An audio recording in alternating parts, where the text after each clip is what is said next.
Friends எல்லாத்துக்கும் வணக்கங்க. இன்றைக்கி நம்ம வர்னிஸ் கிச்சனில் ரொம்ப ஹெல்த்தியான சூப்பரான உடம்புக்கு அதிகம் சக்தி கொடுக்கக்கூடிய, உடம்பு சோர்வை குறைக்கக்கூடிய, மன அழுத்தத்தை குறைக்கக்கூடிய ஒரு சூப்பரான ஜூஸ் தாங்க பார்க்க போகிறோம். வாங்க இந்த ஜூஸு எப்படி செய்யலான்னு பார்க்கலாம். வெள்ளை பூசணி இந்த மாதிரி ஒரு பீஸ் எடுத்துக்கலாங்க. அதை தோலை வெட்டிட்டு சின்ன சின்ன பீஸுங்களாக நறுக்கி எடுத்துக்கலாங்க. நறுக்குன வெள்ளை பூசணியை மிக்ஸி ஜாரில் சேர்த்துக்கலாங்க. மிளகு 10 சேர்த்துக்கலாங்க. கருவேப்பிலை ஒரு கொத்து சேர்த்துக்கலாங்க. 1 கப்பு தண்ணி ஊற்றி இதை நல்லா அரைச்சிக்கலாங்க.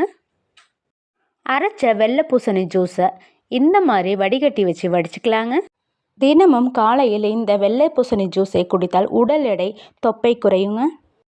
கருப்பு சர்க்கரை 1 டீஸ்பூன் போட்டுக்கலாங்க. இதை நல்லா மிக்ஸ் பண்ணிக்கலாங்க. அரை எலுமிச்சை பழத்தை ஜூஸ் புழிஞ்சு விட்டுக்கலாங்க. வர்னிஸ் கிச்சனை சப்ஸ்கிரைப் பண்ணுங்கள், லைக் பண்ணுங்கள், ஷேர் பண்ணுங்கள், கமெண்ட்ஸ் பண்ணுங்கள். Thank you friends.